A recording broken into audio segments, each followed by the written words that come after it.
Okay. Heidi, hi, how are you?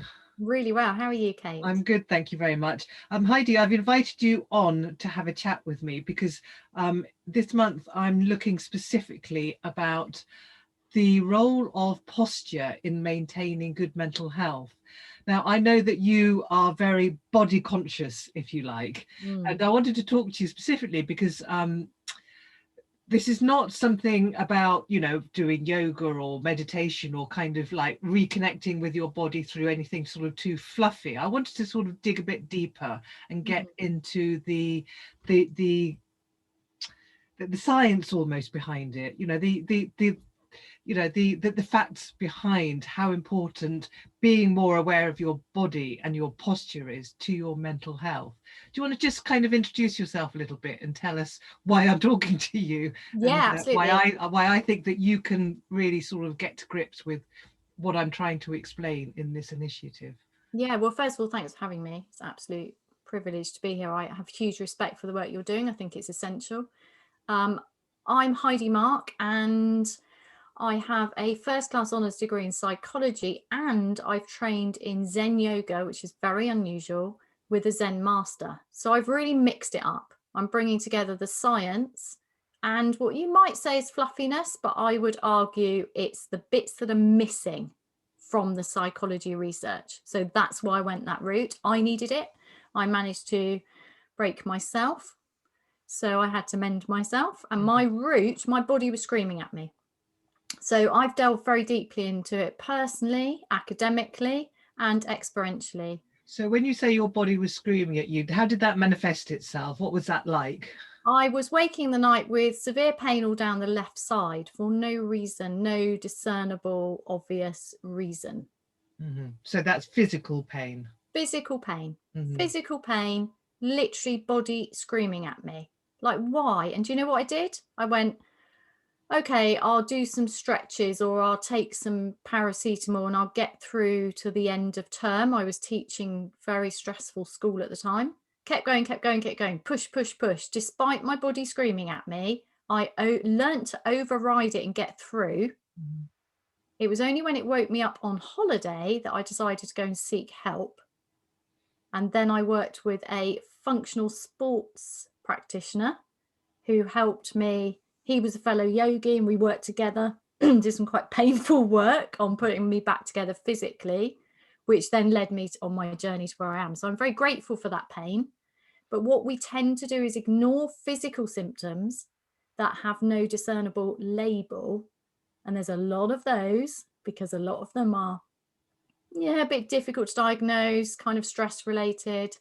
And this is why I don't like to separate too much mental health from physical health, because for me, that mind body connection is key.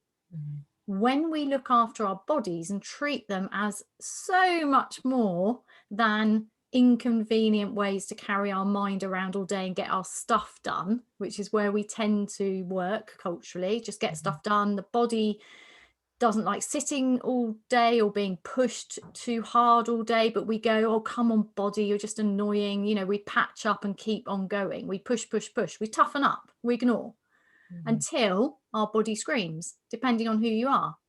I wasn't wise enough to stop sooner. Even though I had all the information, I thought for some reason I could keep going. So I have had to learn to listen. I call it listening. Obviously, it's not like sounds. I've learned to develop a very strong connection working with the mind-body connection. I learned it initially through working with a Zen master. So there's a lot of you can call it fluffy. I'd call it ancient science because they basically tested this out for thousands of years. And then I've connected it and brought it back into my academic way of thinking. And I'm like you, I don't like anything fluffy. I just can't be bothered. I'm just like, yes, you might need to spend hours on a yoga mat chilling out. You might, but you might not want to do that. That might not be you. You might want to get on with your life. So for me, it's like, what's the fastest way I can help you? What's the smallest thing you can do? I'm a bit of a geek on what's the tiniest thing that you can do to fit into your life that will have the biggest impact. I'm always about the smallest thing that's very supportive, that fits in, that's really easy. No excuses. You've got 1 minute, you've got 5 minutes, do it, and that will have the biggest impact.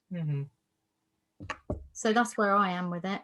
So if you're out working on the shop floor, or you're in an office and your back's aching and your legs are aching and everything just feels a bit Whingy, whingy, yeah, you're just generally down and tired and fed up and all the rest of it, what one thing can you do just to give yourself that little bit of a break? Notice. Okay. That's it. Notice completely neutrally. So I've developed this practice I call neutral noticing, because our minds tend to be very judgmental, which is what leads to that loop of doom, that not being able to sleep in the night, because our minds get very negative. They do this because they want to keep us safe. But our minds, as I'm sure you know tons about this, have evolved to keep us safe, but not necessarily happy. So they alert the stress response, high alert. And we all know what that feels like. It's not much fun, but it keeps us safe from bears, avalanches, that kind of stuff. But on the daily life, that's getting triggered quite regularly. And often it ends up getting stuck in the body. And we know this because we often get caught in held patterns of tension. And this, after a long, long time of being ignored, will become a deeper pattern of tension. And that's when you start to get these irritating niggles that won't quite go away. The doctor doesn't know what to do with them if you ever get I'm terrible going to the doctor, you know. But if you did go to the doctor, they'd probably give you painkillers, and it doesn't solve the problem. So to me, stop, notice, literally notice, completely neutrally. So the way to do this is notice your reaction to yourself. So are you pushing against yourself, or are you on your own side? You only have one body. We tend to treat our bodies as disposable, annoying, inconvenient things that we've got like another one in the cupboard at home, and we push until we get pain. So just notice, what's my reaction to the pain? Am I treating it as inconvenient, naggy, want to get rid of it? Or could I just for the moment notice it? Oh, this is curious. I've got this pattern again. What's going on? As soon as you change how you notice, stuff starts to reset, because you are tuning into that very powerful mind-body connection, and it starts to reset your nervous system. Patterns of held tension can start to ease. And if you pay attention, you'll notice the easing. And that's what you want to do. You want to allow the body to reset itself. So instead of seeing the body as inconvenient, not particularly good at carrying you around all day because it's naggy, start to see it as it's pretty damn awesome. The body will reset itself in line with the nervous system. That's the mind-body connection, when you give it space to. And I'm talking about moments. I'm talking about how you hold yourself, which brings us to posture. Yep. When you get crushed over like this, so you know that bracing position, you may know it, traffic lights. This is the easiest way I think of it. You're at a traffic light, you're gripping the steering wheel, and you've got a lot of tension in your body. You're like, I'm late, I'm pushing, and you're trying to push the damn car on the track. That's not the energy you're using to push is not physically doing anything. You cannot push through a traffic light, but we do it anyway. Notice when you're holding in a kind of bracing position. We tend to do it a lot at work throughout the day. Notice when you're doing it. As soon as you notice, it will tend to ease. If you find it easing, allow that to happen more often. That's it. So you're allowing your posture to unfurl. You're allowing the top of your head to go towards the ceiling. You're allowing your attention to go in your feet. So you actually are connected to the ground. As soon as you lower your attention to your feet, you will change your nervous system. You will change how you are in your body. And as soon as you change the how, and this is a momentary thing, this is seconds. As soon as you change the how, your posture starts to unravel. You start to find the ease. Your body will reset itself, because your body actually wants you to have good posture, because that's where it's comfortable. But it's when we get stuck in the head and we're pushing without any connection to the mind that we start to get the niggles.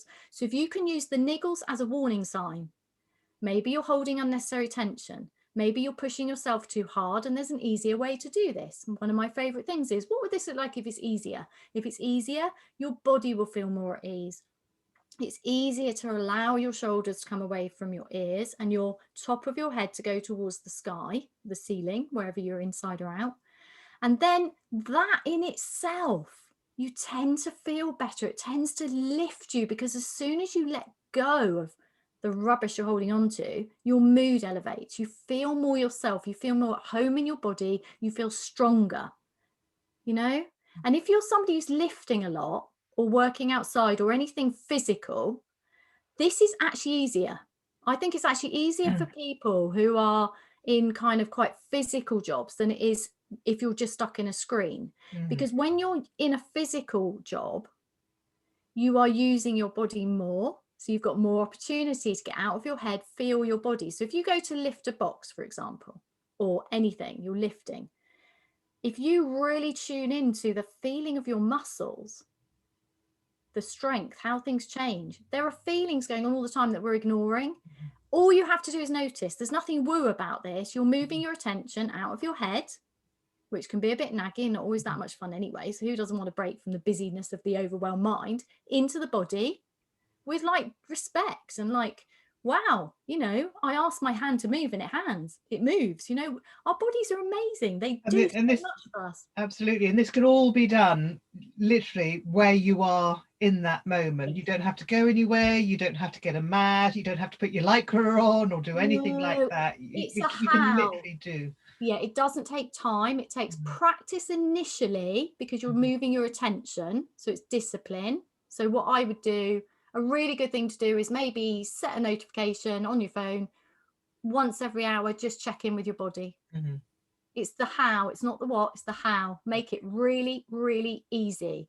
Don't get caught up into the stuff about you've got to go on retreat or you've got to sit on a mat. Don't, you can if you want to. You want to do that, fine. But you know what? For my clients and probably your people you're working with, just do it in the moment. Your body's on your own side. If you're ignoring your body, you're not on your own side. Excellent, brilliant advice. Heidi, thank you very much indeed. I think that we will get the notifications going just to check in with your body. Absolutely Brilliant. fabulous. We will probably see you next month or at the next session. Thank you, Kate. All right, cheers.